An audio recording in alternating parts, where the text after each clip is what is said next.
పోతున్నాడు. దయచేసి ఎవ్వరు కూడా అటు ఇటు చూడొద్దు. ఎటు మీ కాన్సన్ట్రేషన్ పిల్లలు అటు ఎవరు అటు ఇటు చూడొద్దు దయచేసి. సరే, ఇప్పుడు దేవుడు మనల్ని ప్రేమిస్తున్నాడు అనడానికి రుజువేంటి? ఏమండి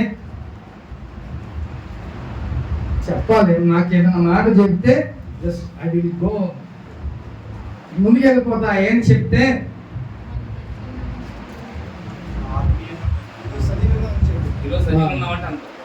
ఓకే, మంచిది, వెరీ గుడ్. ఇంకా దేవుడు అసలు మనం ప్రేమిస్తున్నాడు, ఆయన అసలు మనం విడిచిపెట్టలా, ఆయన మనం ప్రేమిస్తే ఎలా ఉంటుందో ఈ విషయాల్లో ముఖ్యంగా అసలు దేవుడు మనం ప్రేమిస్తున్నాడు అని అంటే మనకు ఫస్ట్ రీజన్ ఏంటో తెలుసా? నువ్వు బాగా ఇబ్బందుల్లో ఉన్నావు. మారు గుర్తుపెట్టుకోండి ప్రేమ దేవుని కూడా. నువ్వు బాగా స్ట్రగుల్స్ పడుతున్నావు, నువ్వు శ్రమల్లో ఉన్నావు, నీకు ఎటు దారి లేదు, నీకు ఏమీ తోచట్లేదు, ఏమీ చేయట్లేదు అని అనుకుంటున్నావు అని అనుకుంటే దేవుని ఖచ్చితంగా ప్రేమిస్తాడు. ఇప్పుడు ఎవరున్నారు అట్టి స్థితిలో? నేను బాగా ఇబ్బందుల్లో ఉన్నా, నేను బాగా శ్రమలు గుండా వెళ్తున్నా అని ఉన్న వాళ్ళు ఎవరున్నారు? అసలు చేతులు ఎత్తండి. నేను బాగా ఇబ్బంది పడుతున్నానండి, తట్టుకోలేని పరిస్థితులు కూడా నేను వెళ్తున్నా అన్న వాళ్ళు ఎవరున్నారు? చేతులు ఎత్తండి ఒకసారి. Very good. అయితే ఈరోజు మీ అందరిని ప్రేమిస్తున్నాడు ప్రేమ దేవుని కూడా. ఈరోజు మిమ్మల్ని ప్రేమిస్తున్నాడు కాబట్టి మిమ్మల్ని ఏం చేస్తున్నాడు తెలుసా? దేవుడు నిలిపేస్తున్నాడు. అర్థమైందా? మిమ్మల్ని అందరినీ దేవుడు ఏం చేస్తాడంటే కొలుములో వేస్తున్నాడు. మీరు బంగారం, అర్థమైందా? మీరు బంగారం లాంటి వాళ్ళు కాబట్టి మిమ్మల్ని ఏం చేయాలంట? బంగారం బిస్కెట్ ఉంది, ఏం చేస్తారు? దాన్ని కరిగించాలిగా. ఏం చేస్తారు? దాన్ని కొలుములో వేస్తారు. ఆ కొలుములో వేసినప్పుడు ఎలాగైతే ఆ తయారు చేసే వ్యక్తి వాడికి ఏమి కావాలో అలాగ వాడు మౌలు చేస్తాడు కదా. చెవులకు కావాలో చెవులు, ఉంగరాలు కావాలి ఉంగరాలు, లేకపోతే మనకి ఇంకా ఒక చైన్ కావాలంటే చైన్, బ్రాస్లెట్ కావాలంటే ఇలాగా తయారు చేస్తారు. అవి ఎలాంటివండి? బంగారం ఎలాంటిది? విలువైనది, చాలా ఇంపార్టెంట్. ఇప్పుడు బాగా రేటు పెరిగిపోయింది కదా, అది చాలా విలువైనది. ఆ విలువైనది దేవుడు ఏం చేస్తాడంట? ఆ యొక్క ఒక రూపం రావాలనంటే కంపల్సరిగా దేవుడు ఏం చేస్తాడంట? మిమ్మల్ని కొలుములో వేసి మిమ్మల్ని నలుపుతున్నాడు. ఇప్పుడు మీరు అటు స్థితిలో ఉన్నారు. మిమ్మల్ని ప్రేమించి దేవుడు అటు పరిస్థితులు అదేంటంటే మమ్మల్ని ప్రేమిస్తే మమ్మల్ని దేవుడు ఆశీర్వదించాలి కదా అనే ఒక ప్రశ్న మనకు వస్తుంది. దేవుడు ఒకవేళ నిజంగా ప్రేమిస్తున్నాడు కాబట్టి, దేవుడు మిమ్మల్ని హెచ్చించాలి కాబట్టి ఏం చేస్తున్నాడంట? ఇప్పుడు మిమ్మల్ని నలుపుతున్నాడు. మిమ్మల్ని బాగా దేవుడు ఏం చేస్తున్నాడంట? కొలుములో వేసి మిమ్మల్ని కాలుస్తున్నాడు ప్రేమ దేవుని బిడ్డ. అదేంటండి? బ్లెస్ చేస్తే ₹1 డబ్బులు రావాలిగా, లేకపోతే మాకు బంగారం కావాలిగా, లేకపోతే ఇంకొకటి మనం అనుకుంటాం. ప్రేమ దేవుని బిడ్డ అలా రావటానికి ముందు ఏం చేస్తాడంటే మిమ్మల్ని స్ట్రగుల్స్లో, మిమ్మల్ని బాధలో, సమస్యల నుంచి దేవుడు తీసుకువెళ్తాడు. ఎందుకో తెలుసా? రేపు ₹1 వస్తే నువ్వు ఎట్లాగైతే ఈ బాధలకి ఎలాగ పడుతున్నావో ఈ బాధలో మళ్ళీ వెళ్ళిపోతావు. నేర్పించకపోతే ఎలా ఉంటావు నువ్వు? అంతే కదా. మిమ్మల్ని తయారు చేయకపోతే, మిమ్మల్ని నేర్పించకపోతే, ముందుగానే ఈ బాధలో సమస్యలు మీకు పెట్టకపోతే రేపు నేను ఆశీర్వదించిన తర్వాత నువ్వు మళ్ళీ అదే పని చేస్తావు, మళ్ళీ అదే స్థితికి నువ్వు వెళ్ళిపోతావు. అందుకని దేవుడు నిన్ను ఏం చేస్తున్నాడంట? ప్రేమిస్తున్నాడు కాబట్టి మిమ్మల్ని ఏం చేస్తున్నాడు? దేవుడు ఇబ్బందులు గుండా తీసుకెళ్తాడు. అందుకనే నువ్వు దయచేసి ఎట్టి పరిస్థితులు నేను బాధలు పడుతున్నా, నేను బాగా నలిగిపోతున్నా, నన్ను ఎవడు చూడట్లా, లేకపోతే నన్ను ఎవడ పట్టించుకోవట్లా అనే విషయాలు ఎప్పుడు ఏ పరిస్థితులు మీరు అనుకోవద్దు.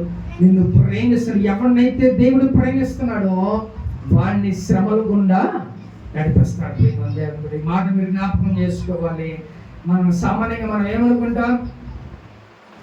బాధల్లో ఉంటే దేవుడు నన్ను విడిచిపెట్టేశాడు, బాధల్లో ఉంటే నా చేయి విడిచిపెట్టేశాడని మనం అనుకుంటా ఉంటాం. కానీ ఓ మాట జ్ఞాపకం చేసుకో ప్రేమ దేవునిగా, దేవుడిని ఇష్టపడుతున్నాడు కాబట్టి దేవుడు ఏం చేస్తున్నాడంట? మిమ్మల్ని శ్రమలు గుండా నడిపిస్తున్నాడు. అర్థమవుతుందా? ఇప్పుడు బాధలో ఉన్నావు, మీరు ఏమనుకోవాలి? దేవుడు నన్ను ప్రేమిస్తున్నాడు, దేవుడు నన్ను చక్కగా ఒక మంచి స్థితిలోకి నన్ను తీసుకువెళ్ళాలని అనుకుంటున్నాడు. కాబట్టి ఇది విధంగా దేవుడు నన్ను పరీక్షిస్తున్నాడు, సమస్యలు నడిపిస్తున్నాడు అని మీరు జ్ఞాపకం ఉంచుకోవాలి. ప్రేమ దేవుని కూడా హల్లెలూయా.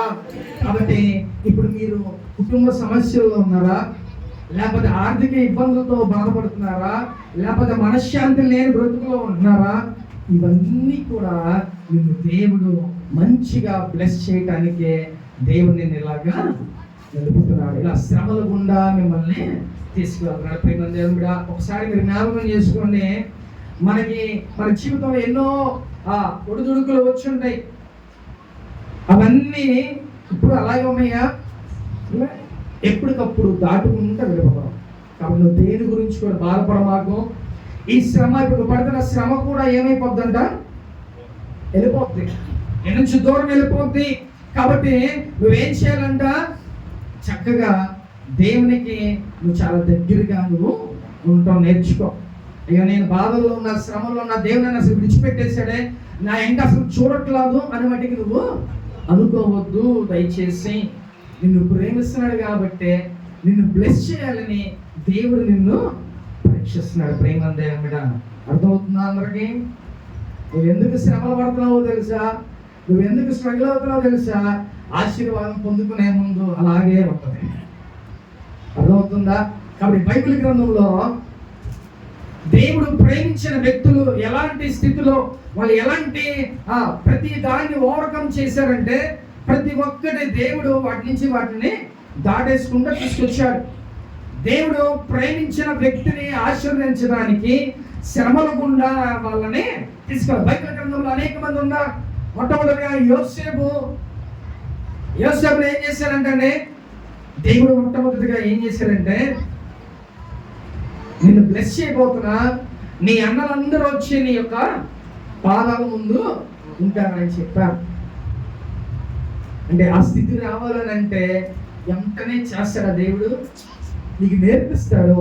నీ యొక్క బంధువులు ఎలాంటి వాళ్ళు, నీ స్నేహితులు ఎలాంటి వాళ్ళు, లేకపోతే నీ రక్త సంబంధికులు ఎలాంటి వాళ్ళు, ఇవన్నీ దేవుడు నేర్పిస్తాడు. యోసేపుకి అలాగే నేర్పించాడు. ఏం నేర్పించాడంట, తన అన్నలు ఎలాంటి వాళ్ళు, తన బంధువులు ఎలాంటి వాళ్ళు, ఇవన్నీ దేవుడు ఆయనకి నేర్పించాడు. దేవుడు హల్లెలూయా. కాబట్టి యోసేపుని ఏం చేశారంట, దర్శనం వచ్చింది. ఏనంట, తన పానాలన్నీ తన యొక్క వాళ్ళ అన్నల పానాల దగ్గర సాష్టాంగపడి. ఇప్పుడు యోసేపుకి ఆ దర్శనం దాని అర్థం ఏంటో తెలుసా, తన అన్నలందరూ ఒకనాటికి ఆ పాదాల కింద పడతారని, నేను గొప్పగా హెచ్చించబోతున్నానని దేవుడు దర్శనం చూపించాడు. ఇప్పుడు యోసేపుని దేవుడు ప్రేమిస్తున్నాడు కాబట్టి ఏం చేయాలి, ఇప్పుడు నువ్వు శ్రమల గుండా తీసుకెళ్ళాలి. శ్రమల గుండా తీసుకెళ్ళి ఆశీర్వాదాన్ని ఇస్తాడు. ఎందుకో తెలుసా, నీ బంధువులు ఎలాంటి వాళ్ళో తెలియాలి, లేకపోతే నీ రక్త సంబంధులకు ఎలాంటి వాళ్ళో నీకు తెలియాలి. నీ పక్కనే ఉంటారు కానీ గోతులు తెస్తూ ఉంటారు. ఇవన్నీ కూడా దేవుడు అన్ని తెలియచేసి అప్పుడు మిమ్మల్ని బ్లెస్ చేస్తాడు. అందుకనే నువ్వు యోసేపుకి ఆల్రెడీ చెప్పాడు, నిన్ను బ్లెస్ చేసేస్తున్నా, నీ అన్నలంతా నీ పాదాల ముందు వచ్చి ఉంటారు. ఈ మాట చెప్పాడు. కానీ వెంటనే బ్లెస్ చేయాల. ఎందుకో తెలుసా, తన అన్నలు ఎలాంటి వాళ్ళు, లేకపోతే వారి యొక్క బంధువులు ఎలాంటి వాళ్ళు, అన్ని కూడా ఆయనకి చూపించారు. ఆయన ఏం చేశారంటే, ఆఖరికి చంపేయడానికి చూశారు, లేకపోతే ఆయన తీసుకెళ్లి జైల్లో వేశారు. ఇన్ని బాధలు సమస్యలు ఎన్ని అయినా కూడా ఏం చేస్తాడంట, దేవుడు నన్ను ప్రేమిస్తున్నాడు. ఇంకొక గొప్ప విషయం ఏంటో తెలుసా, ఈ శ్రమల్లో ఉన్నాం కదా, దేవునికి దూరంగా ఉంటారు చాలా మంది. దూరం ఉంటే ఆ బ్లెస్సింగ్ అనేది ఇంకొంచెం దూరం అయింది. ప్రేమ దేవుడు కూడా ఈ మాట గుర్తుపెట్టుకో. నువ్వు దేవుడు నిన్ను ఆశీర్వదించాలనే నేను శ్రమల గుండా తీసుకువెళ్తున్నాడు. ఇప్పుడు ఈ శ్రమలని తప్పించుకొని నువ్వు దేవునికి కూడా దూరం అయిపోతున్నావు. ఈ మాట గుర్తుపెట్టుకోండి, దేవునికి కూడా మీరు దూరం అయిపోతున్నారు. ఆ శ్రమలో ఉన్నప్పుడే నువ్వు దేవునికి దగ్గరగా ఉండు. అప్పుడు దేవుడు ఏం చేస్తాడంట, నీ జీవితంలో ఇంకా గొప్ప కార్యాన్ని దగ్గర చేస్తాడు. దేవుడు చాలా దగ్గరికి నిన్ను మూవ్ చేస్తాడు. కాబట్టి ప్రేమ దేవుడిగా దేవుడు నిన్ను గొప్పగా అలా ఆశీర్వదిస్తున్నాడు కాబట్టే, దేవుడు నిన్ను అలా ప్రేమిస్తున్నాడు కాబట్టే దేవుడు ఏం చేస్తాడంటే మిమ్మల్ని శ్రమల గుండా మిమ్మల్ని దేవుడు తీసుకువెళ్ళాలి. కాబట్టి దేనికి బాధపడమాకండి, దేనికి కూడా నువ్వు స్ట్రగుల్ అవ్వద్దు, దేనికి కూడా నువ్వు ఇబ్బంది పడవద్దు. ఏదైనా జరగని అది నీ మంచి కోసమే నువ్వు అనుకో. కాబట్టి ప్రేమ దేవుని కూడా దేవుడు మిమ్మల్ని ప్రేమిస్తున్నాడు కాబట్టి దేవుడు ఏం చేస్తున్నాడంట, మిమ్మల్ని శ్రమల గుండా దేవుడు మిమ్మల్ని తీసుకెళ్తున్నాడు. హల్లెలూయా. కాబట్టి ప్రేమ దేవుని కూడా దేవుడు మిమ్మల్ని ప్రేమిస్తున్నాడు కాబట్టి మీరు శ్రమల గుండా వెళ్తున్నాడు. కాబట్టి యోసేపును ఏం చేశాడంట, శ్రమల గుండానే చంపేయడానికి కూడా చూశారు, లేకపోతే పనివాడుగా వేరే దేశానికి తీసుకువెళ్ళారు, అలాగే జైల్లో పెట్టారు, ఆయన మీద నిందలు వచ్చినాయి, అవమానాలు వచ్చినాయి. ఇవన్నీ కూడా ఏం చేశాడండి, అన్నిటి తట్టుకున్నాడు, వాటన్నిటిని జయించాడు.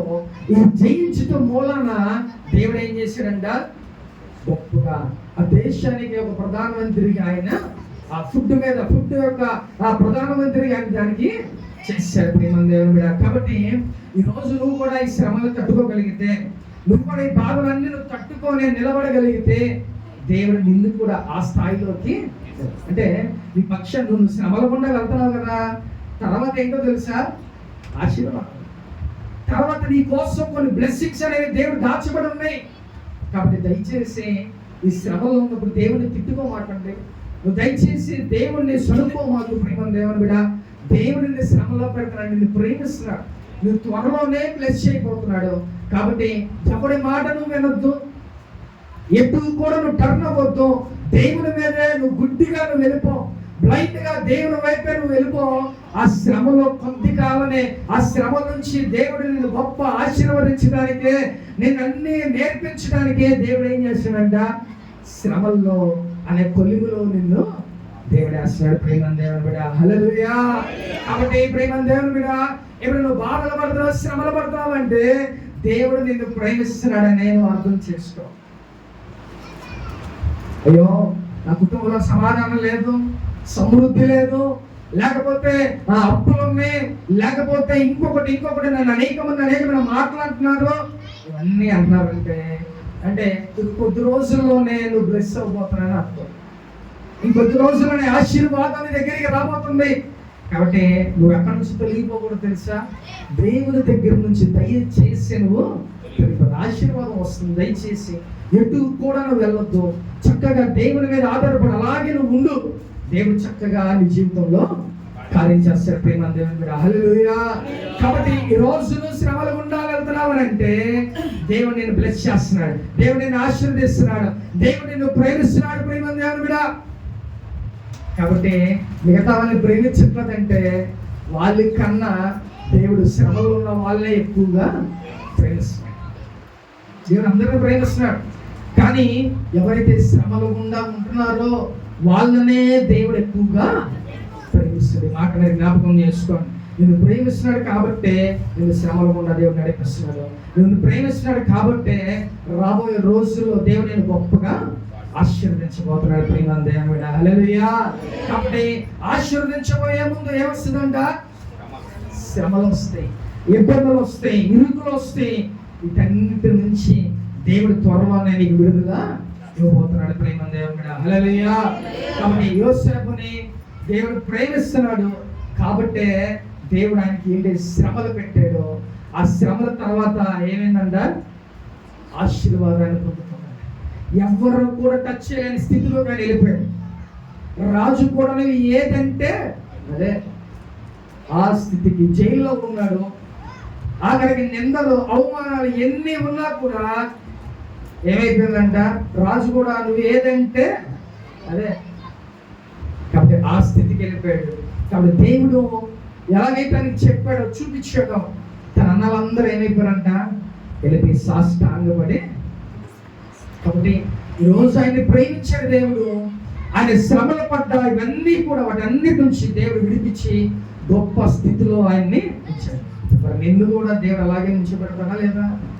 నువ్వు కూడా శ్రమలు గుండా వెళ్తున్నావు, నువ్వు కూడా ఇబ్బందులు గుండా వెళ్తున్నావు, ఎవరికి చెప్పుకోలేని పరిస్థితుల్లో నువ్వు ఉంటున్నావు. దేవుడు కూడా దేవుడు నిన్ను కూడా గొప్పగా బ్లెస్ చేయబోతున్నాడు. ఆమె చెప్తాం, నిన్ను కూడా దేవుడు బ్లెస్ చేయబోతున్నాడు. కాబట్టి ఈ శ్రమలో నువ్వు కృంగిపో మాకు, నువ్వు బాధపడ మాకు, దేవునికి దగ్గరగా ఉండు. దేవుని నుంచి దయచేసి నువ్వు తొలగిపోవద్దు. ప్రేమందేవుడా, హల్లెలూయా. కాబట్టి ఈరోజు ప్రేమిస్తున్నాడు కాబట్టి యోసేపు నిలబెట్టాడు.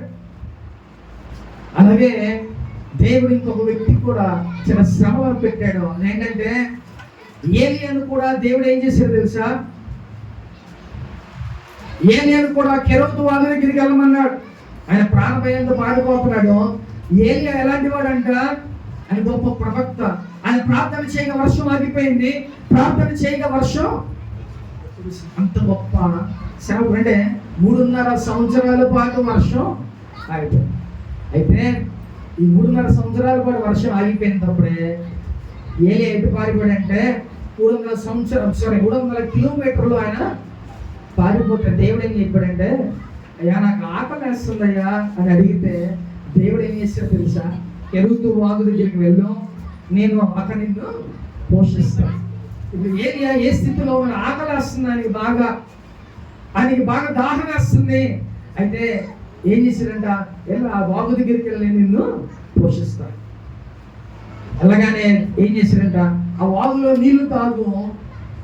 మరి ఆహారం బ్రహ్మ అంటే ఒక కాకి ద్వారా ఒక మాంసం ముద్ద, అలాగే ఒక రొట్టెని ఆయనకి అందించింది. కాకి ద్వారా దేవుడు ఏం చేశాడంట? ఆహారాన్ని అందించాడు. ఈరోజు నీ కుటుంబంలో ఒకటి ఉంటే ఒకటి ఉండకపోవచ్చు. ఒక్కొక్కసారి మనం బియ్యం లేకపోవడం స్ట్రగుల్ అవుతూ ఉండొచ్చు. అందరూ ఫేస్ చేస్తారు అలాంటివి. మన కుటుంబంలో ఒకటి ఉంటే ఒకటి లేని పరిస్థితుల్లో మనం వెళ్తూ ఉంటాం. ప్రేమందేవుడు, అవునా కదా? ఒక్కసారి ఇప్పుడు గొప్ప సమృద్ధి ఒకసారి ఉంటుంది, ఒక్కొక్కసారి మన ఇంట్లో బియ్యం కూడా లేని పరిస్థితిలో ఉంటాం కదా. అందరి కుటుంబంలో అదే పరిస్థితి. కాబట్టి మనం ఏలియా ఏం చేయాలి? దేవుని అడగాలి. ఏలియాని శ్రమల గుండా నడిపించుకుంటూ తీసుకువెళ్ళాడు. కొన్ని 100 కిలోమీటర్లు ప్రయాణం చేశాడు. అలా తీసుకువెళ్ళి ఏం చేశాడంట? ఆ వాగు నీళ్లు తాగు. అలాగే ఒక కాకి ద్వారా ఏం చేశాడంట? ఒక మాంసం ముద్దని, అలాగే ఒక రొట్టెని. మనం కూడా రోజు మాంసం తినాలని అనిపిస్తూ ఉంటుంది. కుదురుతుంది. ఒకవేళ కుదిరినా కూడా మన శరీరం సహకరిస్తుంది. ఏమైపోతుందంట? వేడి చేస్తుంది మన బాడీ ఎందో, అవునా కదా? కానీ ఏలియాని దేవుడు ఎలా పోషించాడంట? రోజు ఒక మాంసం ముద్ద, చక్కగా రొట్టె, నీళ్లు అన్నీ కూడా ప్రతిరోజు 9 నెలల పాటు ఆహారాన్ని ఆయన కాకి ద్వారా సిద్ధపరిచాడు.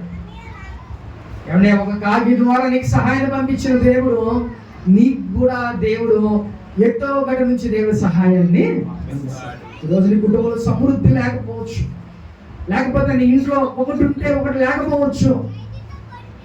ఈ శ్రమలు ఎందుకనంటే నీ దగ్గర ఏమి లేకపోతే నిన్ను ఎవరైనా పట్టించుకుంటున్నాడా? ఎవరైనా సహాయం చేస్తున్నాడా? ఎవరు చేయరు.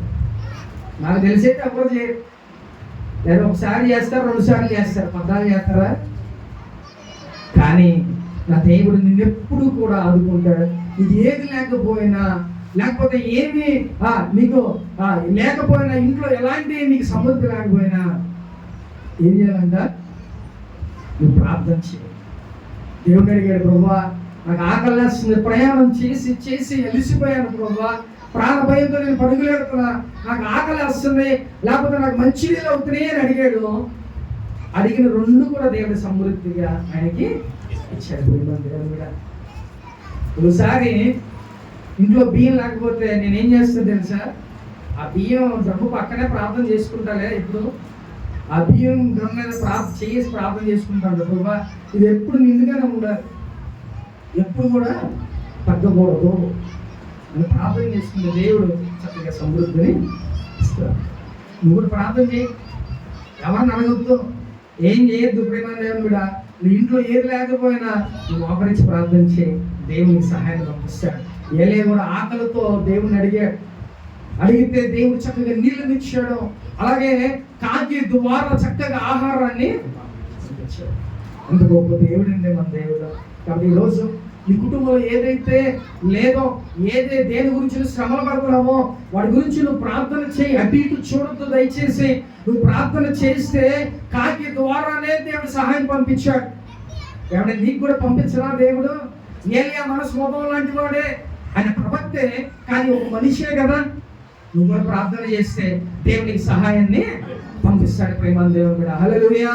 కాబట్టి ఈరోజు దేవుడు నిన్ను ప్రేమిస్తున్నాడు కాబట్టి నీ కుటుంబంలో ఒకటి ఉంటే ఒకటి లేవు. నీ కుటుంబంలో ఒకటి ఉంటే ఒకటి లేని పరిస్థితుల్లో నువ్వు వెళ్తున్నావు అంటే దేవుడు నిన్ను ప్రేమిస్తున్నాడనే దాని రుజువు. ప్రేమ దేవుని కూడా. కాబట్టి నీ ఇంట్లో ఏమి లేవు అది మనకే తెలుసు. కాబట్టి బాధపడ మాకు. రాబోయే రోజులు ఎలా ఉంటుందంటే సమృద్ధిగా ఉంటుంది.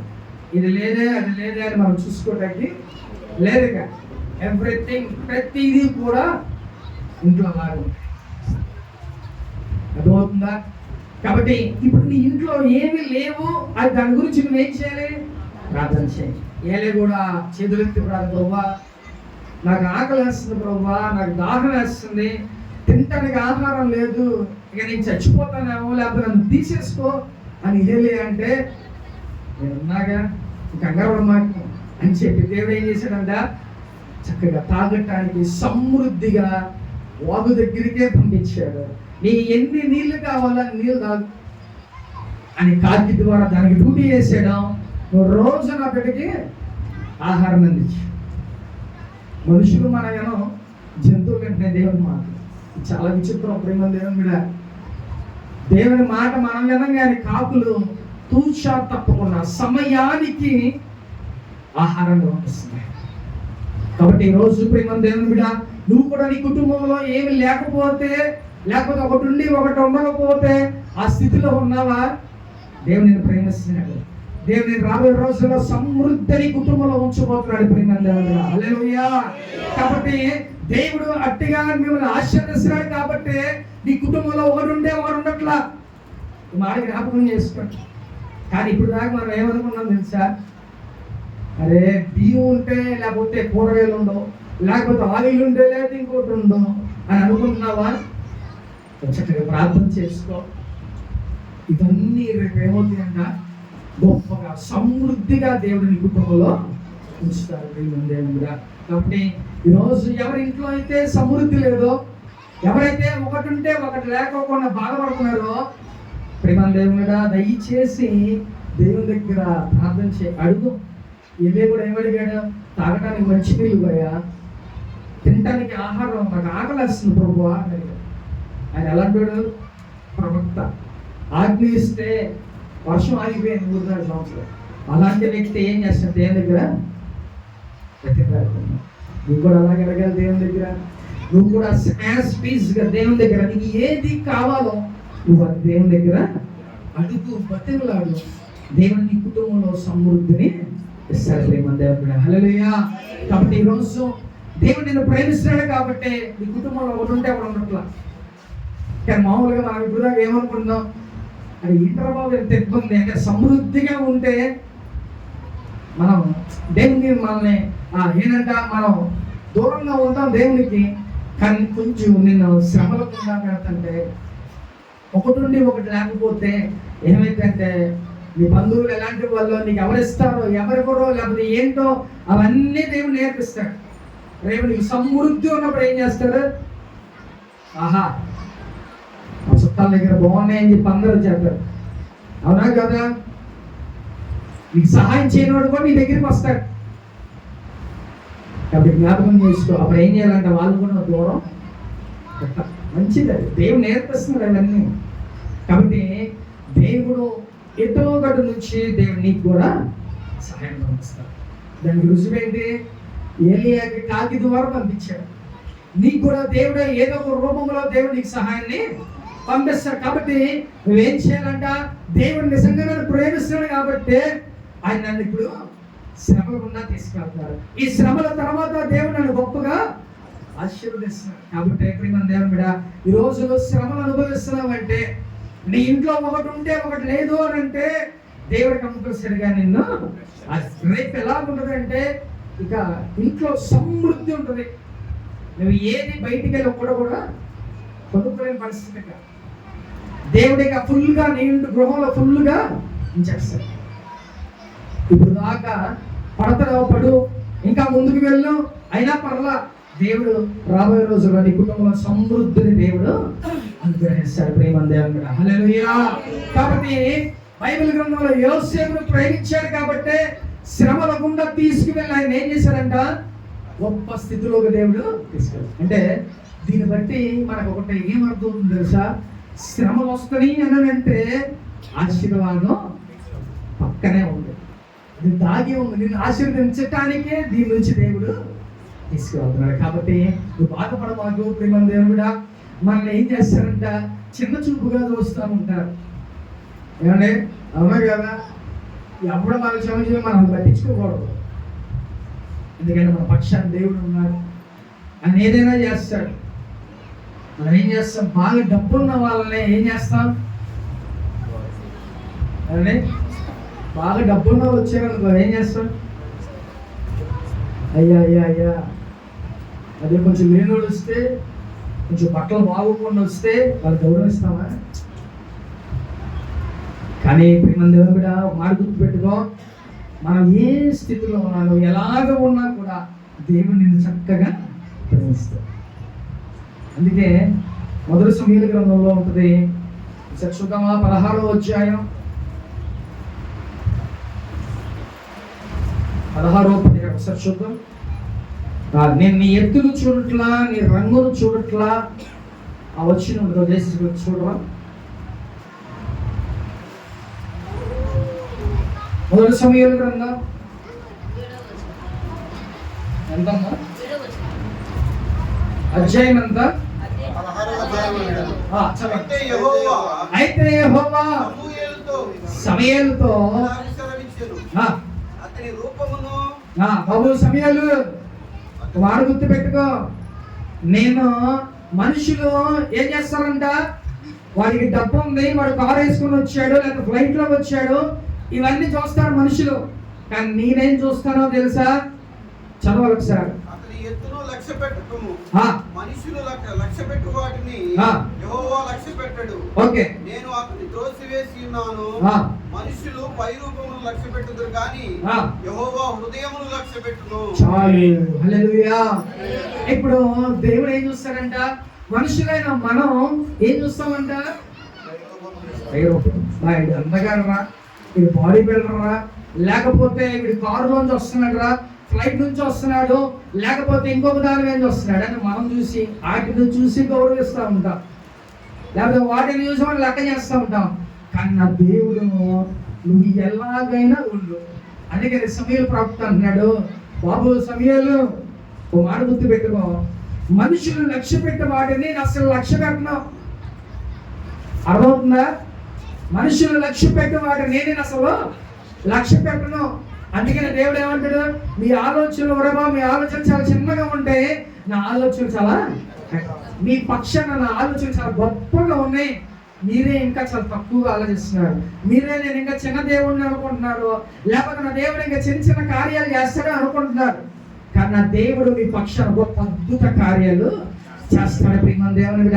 కాబట్టి ఈరోజు నువ్వు అందంగా ఉండు, లేకపోతే అందహీనంగా ఉండు, లేకపోతే నువ్వు తెల్లగా ఉండు, లేకపోతే నల్లగా ఉండు, ఎలాగైనా ఉండు, దేవుడు నిన్ను మట్టికి ప్రేమిస్తున్నాడు. అందుకనే సమూయేలుతో అన్నాడు, సమూయేలు కూడా ఏం చేశాడు తెలుసా, వాళ్ళ అన్నదమ్ములు చూసి వాళ్ళ అన్నయ్యలు చూసి ఏమన్నా తెలుసా, ఇప్పుడు హైట్గా ఉన్నాడు, ఇప్పుడు బాగున్నాడు, ఈయన్ని అభిషేకించాలి అని చెప్పి దేవా అంటే ఇదిగా ఇంకొకడు ఉన్నాడు, ఈ అందరినీ కాదన్నాడు. కానీ ఎవరు పిలిచాడంట, దావీదుని. యెషయా తన తండ్రి కూడా ఏం చేశాడంటే, వీడెందుకు పనికిరాడని చెప్పి వెళ్ళి గొర్రెలు కాసుకోవడానికి పంపించేశాడు. కానీ పాపం చూడండి, మనకు కూడా మన స్థితిలో కొన్నిసార్లు మన బంధువులు మన లెక్క చేయడం, ఆఖరికి మన తల్లిదండ్రులు కూడా మనల్ని ఒక్కొక్కసారి పట్టించుకోరు. కానీ నా దేవుడు ఎలాంటి వాడు అంటే, మనం ఎంత హీన స్థితిలో నువ్వు రోడ్డు మీద ఉన్నా కూడా నా దేవుడు నిన్ను ప్రేమిస్తాడు. మన దేవుడు. అందుకనే ఆయన గొర్రెలు కాసుకోవడానికి వెళ్ళాడు. ఆ గొర్రెలు కాసుకునే వ్యక్తిని ఈ 7 ఏం చేశారో తెలుసా? యుద్ధ నైపుణ్యం అంటే యుద్ధాలు ఎలా చేయాలి అన్ని విద్యలు నేర్పించారు. కానీ దావీదుకి ఏం నేర్పించారంట? గొర్రెలు కాసుకోవడానికి. ఆయన కూడా నేర్పించచ్చుగా, దాన్ని పట్టించుకోవాలా? కానీ గొర్రెలు కాసుకోవడానికి ఆయన్ని పంపించాడు. వీళ్ళందరినీ ఎక్కడికి పంపించారంట? సైన్యంలోకి యుద్ధం చేయడానికి పంపించాడు. ఇప్పుడు ఎవరు విలువ కలిగిన వాళ్ళండి? ఎవరు విలువ కలిగిన వాళ్ళు? దావీదు యొక్క అన్నలో చాలా విలువ కలిగిన వాళ్ళు. ఈ యొక్క లోకంలో మనుషులు చూసే ఆ చూపు, లేకపోతే మనుషులు లక్ష్య పెట్టే వాటికి ఏంటి? బాగా సూపర్ ఫైటింగ్ చేస్తారు, కత్తి బాగా తిప్పుతారు, గుర్రాలు బాగా నడుపుతారు. ఇవి మనుషులు అనే వాళ్ళు మనం చూస్తాం. దేవుడు గొర్రెలు కాసుకున్నాడు. అది ఏమి రాదు, ఆయన దావీదునే కోరుకున్నాడు. నా దేవుడు కూడా గొర్రెలు కాసుకున్న దావీదు ఏం చేశాడు తెలుసా? చక్కగా దేవుడు స్తుతిస్తా ఉన్నాడు. తన తండ్రి కూడా ఏమన్నా తెలుసా? ఆయన ఎందుకు పనికిరాడంటే ఉన్నాడు లేదా గొర్రెలు కాసుకున్నట్టే. సమయాలు ఏం చెప్పాడంటే ఇలా అర్జెంటుగా వీళ్ళందరూ అంతా నైపుణ్యం కలిగిన వాళ్ళు, మంచి హైట్, మంచి పర్సనాలిటీ అన్ని కలిగిన వాళ్ళే. కానీ దేవుడు ఏం చూస్తున్నాడంట? సమయంలో హైట్ గా ఉండాలి, రాజంగా హైట్ గా ఉండాలి, పర్సనాలిటీ ఉండాలి, ఇవన్నీ అనుకుంటున్నాడు సమయంలో. కానీ దేవుడు ఏం చెప్తున్నాడు? రే బాబు, నేను పై రూపాన్ని లక్ష్య పెట్టను, లేకపోతే అందాన్ని నేను లక్ష్య పెట్టను. ఏం చేస్తున్నాడు దేవుడు? హృదయాంతరంగాన్ని చూస్తాడు. ఈరోజు నీ హృదయాన్ని చూస్తున్నాడు. నువ్వు ఎంత బాధపడుతున్నావో, నువ్వు ఎంత కృంగిపోతున్నావో, ఏ స్ట్రగుల్ కూడా వెళ్తున్నావో, నన్ను ఎవరు పట్టించుకోవట్లేదు అనుకుంటున్నావో, ఇది దేవుడు చూస్తున్నాడు. వెంటనే సమయం ఏమనంటే అర్జెంటుగా పిలిపిగానే దావీదు ఎలా ఉన్నాడు తెలుసా? చిన్నగా ఉన్నాడు, అందగాడే. కానీ ఎలా ఉన్నాడంట? చిన్నగా, అంటే యుద్ధం చేయడానికి పనికిరాడు. కానీ దేవుడు ఏమన్నాడంట? వీళ్ళందరూ హైట్ గా ఉన్నారు, అందంగా ఉన్నారు, నైపుణ్యం కలిగిన వాళ్ళు, అయినా నాకు అల్లొద్దు. ఎవరు కావాలన్నాడు దేవుడు? దావీదే, గొర్రెలు కాసుకున్న దావీదే నాకు కావాలి. కాబట్టి దేవుడు ఆయన్ని ప్రేమించాడు. కాబట్టి దేవుడు ఏం చేశాడు? ఆయన్ని ఒక రాజుగా చేశాడు. అయితే ఇంకో విషయం తెలుసా? దావీదుని అభిషేకించాడు రాజుగా చేయటానికి. ఆ సమయంలో గొలియాతుని గెలిచాడు దావీదు. గెలిచిన తర్వాత సగ భాగం ఇస్తానన్నాడు సౌలు. అయితే ఏం చేశాడు తెలుసా? సౌలు చంపడానికి చూశాడు. ఎవరు సౌలు? దావీదు మామ పిల్లనిచ్చిన మామ ఏం చేస్తున్నాడంట? చంపటానికి.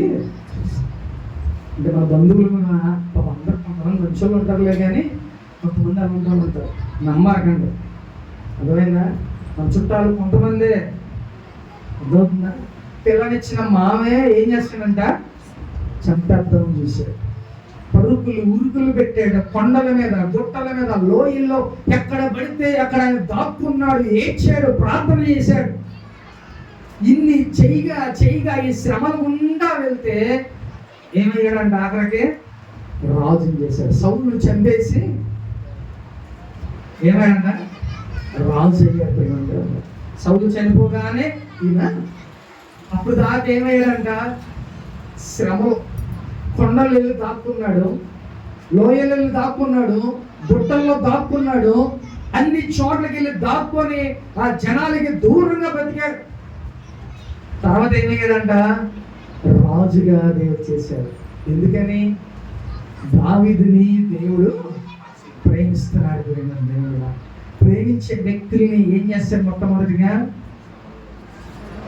శ్రమల గుండా పెయిన్ అనేది దేవుడు తెలియజేస్తాడు. పెయిన్ అనేది దేవుడు తెలియచేసే తర్వాత నిన్ను ఆశీర్వదిస్తాడు. కాబట్టి ఇప్పుడు మనం కొంతమంది విషయాలు మనం తెలుసుకున్నాం. ప్రేమ కూడా బైబిల్ గ్రంథంలో అనేక మంది ఉన్నారు. కాబట్టి మొట్టమొదటిగా యోసేపుని దేవుడు ప్రేమించాడు, అలాగే ఏలియాను ప్రేమించాడు, ఇంకా దావీదుని కూడా దేవుడు ప్రేమించాడు. ఈ ముగ్గురు ఏమంటే ప్రేమించారు, కానీ ఏం పడ్డారు? శ్రమలు పడ్డారు. శ్రమలు పడిన తర్వాత ఆశీర్వదించబడ్డారు. కాబట్టి ఈరోజు దేవుడు నిన్ను ప్రేమిస్తున్నాడు. నువ్వు శ్రమల్లో ఉన్నావు, తర్వాత ఏమవుతావు? చెప్పాలి గట్టిగా, ఆశీర్వాదాన్ని. అవునా కదా? సేమ్ స్ట్రాటజీ దేవుడు అప్పుడు ఇప్పుడు కూడా సేమ్ స్ట్రాటజీ ఆయన ఉపయోగిస్తున్నాడు. నిన్ను ప్రేమిస్తున్నాడు, నిన్ను ఆశీర్వదిస్తాడు. కాబట్టే నిన్ను ప్రేమిస్తున్నాడు, కాబట్టే నిన్ను శ్రమల గుండా నడిపిస్తున్నాడు.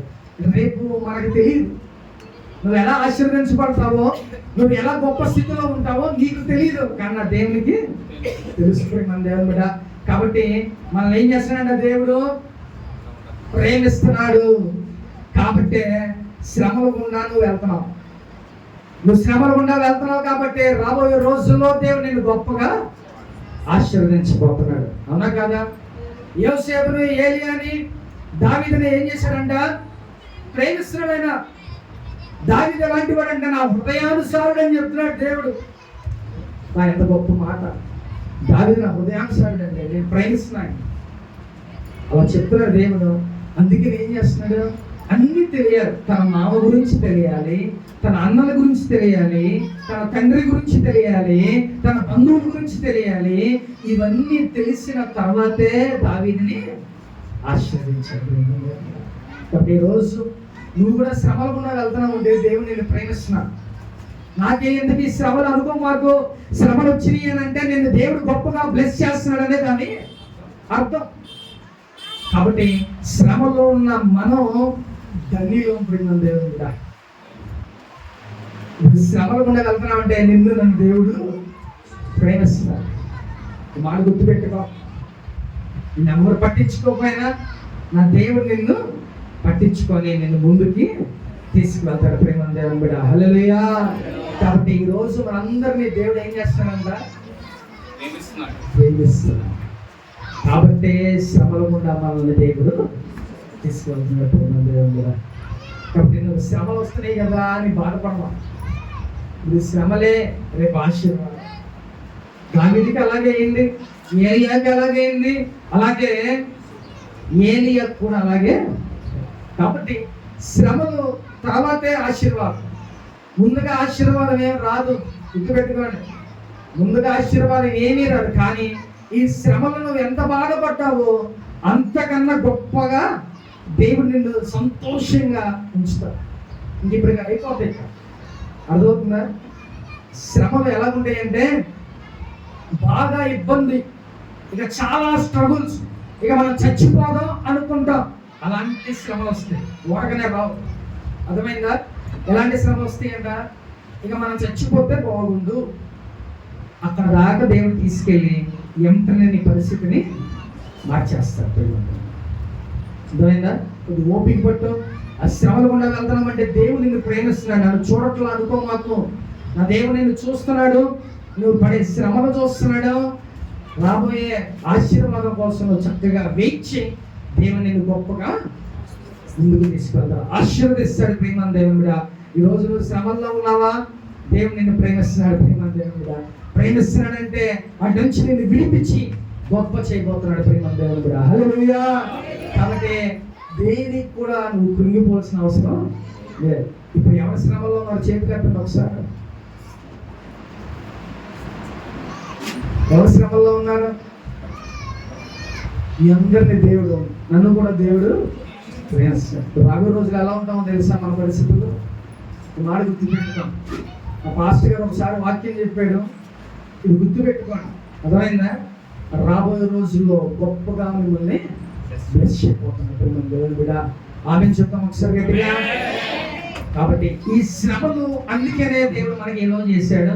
ఈ శ్రమలు అందుకే పడుతున్నాం. రాబోయే రోజుల్లో గొప్ప స్థితిలోకి దేవుడు మనల్ని తీసుకెళ్తాడు. ఆత్మ చెబుతున్న మాట ఆశపడదు కాక. ఆమేన్.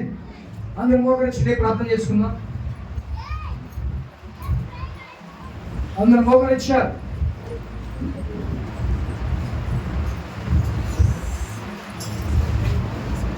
ప్రేమ దేవుని బిడ్డ, ప్రతి ఒక్కరూ మోకరించి ఇచ్చిన ప్రార్థన